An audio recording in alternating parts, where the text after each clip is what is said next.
ஐயப்பன் தோன்றிய வரலாறு. வாட்கடலை கடைந்த பின் கிடைத்த அமுதத்திற்காக தேவர்களுக்கும் அசுரர்களுக்கும் இடையே போட்டி ஏற்பட்டது.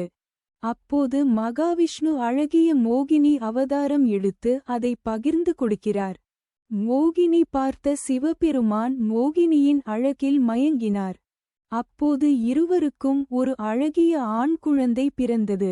அவரே ஐயப்பன் ஆவார். ஐயப்பனின் அவதார நோக்கமே மகிஷி என்ற அரக்கியை வதம் செய்வதாகும்.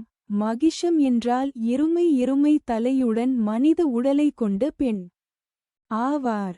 இவள் பிரம்மாவிடம் தனக்கு இரவா வரம் வேண்டும் என்று வேண்டிக் கொள்கிறார்.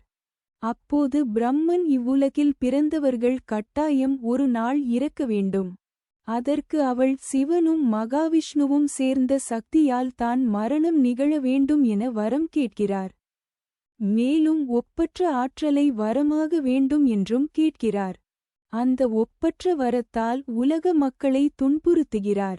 இந்நிலையில் சிவனும் விஷ்ணுவும் தங்களுக்கு பிறந்த குழந்தையின் கழுத்தில் மணி ஒன்றை கட்டி சபரிமலை காட்டின் நடுவில் விட்டுவிடுகின்றனர். அப்போது சிவ பக்தனான பந்தல மன்னன் ராஜசேகர பாண்டியன் வேட்டையாடுவதற்காக காட்டுக்குள் செல்கிறார். நடுக்காட்டில் அழுகுரல் சத்தத்துடன் இருக்கும் குழந்தையை பார்க்கிறார். கழுத்தின் கண்டத்தில் மணிக்கட்டி கண்டெடுத்த குழந்தை என்பதால் மணிகண்டன் என பெயர் சூட்டுகிறார். குழந்தை பேறு இல்லாத ராணி மணிகண்டனை கடவுள் தனக்கு கொடுத்த குழந்தையாக எண்ணி வளர்க்கிறார். வளர்ந்தபின் அரசன் மணிகண்டனுக்கு இளவரசர் பட்டம் சூட்ட எண்ணுகிறார். அப்போது அரசருக்கு ஆண் குழந்தை பிறக்கின்றது.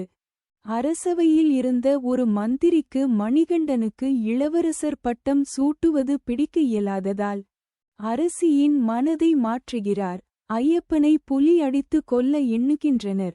அவரும் அதற்கு இணங்க தனக்கு வயிற்று வலி இருப்பதாகவும் அதற்கு மருந்தாக புலிப்பால் கொடுக்க வேண்டும் எனவும் கூறுகின்றனர். மணிகண்டனும் புலிப்பால் எடுப்பதற்காக காட்டுக்குள் செல்கிறார். அப்போது பந்தல மன்னன் தீவிர சிவ பக்தன் என்பதால் சிவனின் அம்சம் கொண்ட தேங்காயின் முக்கண்ணில் நெய் கலந்து கொடுத்து அனுப்புகிறார்.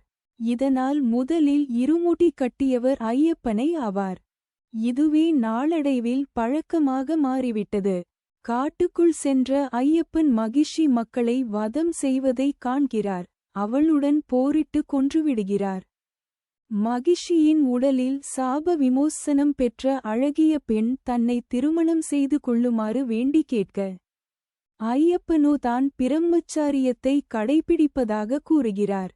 இதனை தேவர்கள் பார்த்து மனமார வாழ்த்தி இந்திரன் ஆண் புலியாகவும் மற்ற தேவர்கள் பெண் புலியாகவும் மாறுகின்றனர். ஐயப்பனும் ஆண் புலி மீது அமர்ந்து பந்தல நாட்டிற்கு வருகிறார். பந்தல மன்னனும் ஐயப்பன் காட்டுக்குள் சென்ற சதி வேலையை அறிந்து கொள்கிறார். ஐயப்பன் அரசனிடம் தான் அவதரித்த நோக்கம் நிறைவேறிவிட்டதாகவும் தற்போது தேவலோகம் செல்வதாகவும் கூறுகிறார். மேலும் தான் அம்பாள் எய்த இடத்தில் ஒரு ஆலயம் எழுப்புமாறு கேட்டுக்கொள்கிறார். அப்படி அவர் எய்த இடம் தான் சபரிமலை. அந்த இடத்தில் பந்தல மன்னனும் ஆலயத்தை கட்டுகிறார். என் அருளை பெற 41 நாட்கள் சைவ உணவை உட்கொண்டு பிரம்மச்சாரியத்தை கடைபிடித்து மனக்கட்டுப்பாட்டோடு சபரிமலை யாத்திரை செல்பவர்களுக்கு வேண்டிய வரம் கொடுப்பேன் என்றும் கூறுகிறார்.